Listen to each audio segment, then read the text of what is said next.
Hello, everyone. I'm going to go ahead and continue my journal. You're going to see it's going to start with day 4 instead of day 3, as you would expect. So here we go. 6/26/04, day 4 in the morning. I'm writing today, not last night, due to how tired I was. And let me tell you, I was exhausted. So, how to sum up yesterday? Well, Beth and I woke up and had breakfast with Paula at around 7 o'clock. The food was great, and the bed and breakfast was very nice. Beth and I went for a short walk along the Salmon River, although we didn't see any salmon. After our walk, we loaded up the car and headed back into Seward. We went for a walk along the ocean on the way to the Sea Life Center. Along the way, we saw some bald eagles and a sea otter. The Sea Life Center was interesting, with close-up views of some seals and some sea lions.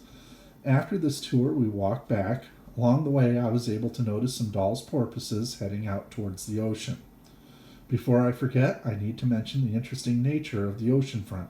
The bike path we're on was in a tsunami hazard area. They actually had warning signs up for what to do if there were an earthquake and a tsunami. As you can imagine, those signs were basically run like hell up the mountain. Alright, what a freaky feeling this gives you as you're walking along the beach. Sorry about that. Alright, back to the day. While walking around and visiting the many stores in Seward, we were blessed with a second crystal clear day. The mountains encircled our bay and made every glance worth the trip. After a quick lunch, we headed out to Lowell Point to get ready for our kayak session. We needed to kill a little time, so Paula bought a hat from a nearby trading post and we walked around for a little bit. The kayaking was a blast. There were 2 guides and I believe 9 customers. We were shown how to enter and exit the 2-person kayaks, and we were given a big safety talk. Finally, it was time to hit the water. The wind and the waves were pretty large to start, and it was interesting taking off from shore. I was in the back managing the steering through the use of pedals that controlled the rudder. It didn't take long to get used to this, and we were soon on our way. While heading out, I was able to notice a nearby sea otter and pointed it out to the guides. We continued heading down the right-hand side, the western shore heading south of Resurrection Bay. Along the way, we saw many gulls and a few eagles. At one point, as we came upon a waterfall flowing into the ocean, Paula noticed a sea lion, or a seal, I'm not sure which, that was bobbing up and down checking us out. After gathering together, we landed on shore for a quick break, a snack, and some beachcombing. Beth and I found some shells for her to use with her kids at school. About a half an hour later, we loaded up and headed back. In total, we were on the water for about an hour and a half. I would have enjoyed a little bit longer trip, but it's okay. I definitely had fun and would have regretted it if I had not gone. Once back on dry land, we loaded up and began our journey home. We were blessed with the same unbelievable views we had on the ride up. We did take a side trip to Portage Glacier and were in awe of this geologic feature. I was particularly amazed at the blue glacial ice that you could see in the crevasses at the lower edge of the glacier. Near the glacier lake, there was a large rock that, if viewed quickly, resembled a bear standing at the water's edge. It definitely called for a picture. Just a break in the journal here. This is the location where Paula took the picture of Beth and I that Dad ended up painting. Thank you, Dad. Back on the road. It wasn't long before we saw some cars pulled over near a rock face. We pulled over, got out, and took a good look at some Dall sheep.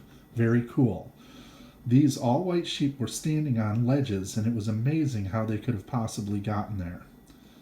We finally arrived back in Eagle River at around 8 o'clock after a wonderful day. We were able to find out how everyone else's day went, and Beth and I got some quality time playing volleyball with Sarah and Nora.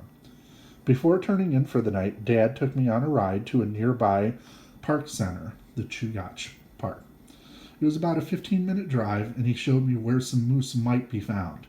There was no luck for us, but it was important nonetheless because at around 4:30 this morning, remember I'm writing this on day 4, at 4:30 this morning I woke up and I decided to grab my camera and take a drive. At one point where a small pond was just off to the right, I saw a female moose back against the far shore. I quickly pulled over and tried to get a picture. After the camera made a few beeping noises, I was suddenly startled when directly in front of me a bull moose rushed out and into the pond. I must have been within 20 yards of it and I didn't even know it. Once my heart rate slowed down and back to normal, I resumed my picture taking. I returned to the house, got Beth, and headed back. By this time, a second bull had joined the other two moose that were out there. It is now 6:52 in the morning, and my adrenaline is still flowing. What a great time. That was the end of the journal for day 4 in the morning. I'm going to go ahead and read day 4 in the afternoon since I still have some time on here. Finally, I feel like I'm pretty well rested. I have slept great every night, but I think my body is just finally adjusted to the time change. This trip has been great so far with all the wildlife we've seen and the scenery, although it does have a tendency to overpower the reunion aspect of the trip that we've had. Let's start with Mom and Dad. Mom looks great. I'm so happy to see what a fantastic job she has done in losing the weight for this trip. I was told she walked the 1.5 miles of the game park yesterday. That is so wonderful, I can't describe it. Dad is doing fine, and I love being able to spend time with him. You can tell he really respects Ron and Joellen, and I think his fishing trip was just the ticket.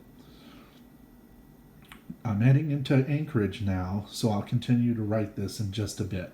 And then there's some dots. A little bit later, I wrote, seeing the girls was fantastic. Every time we get the chance to see them, we're amazed at how grown up they're becoming. I was extremely pleased that Paula chose to join us for our kayak trip. Most of the time when we are around her these days, she is busy with the girls, rightly so, but it was fun spending some time in a relaxed setting with nothing to worry about and just my sister and wife.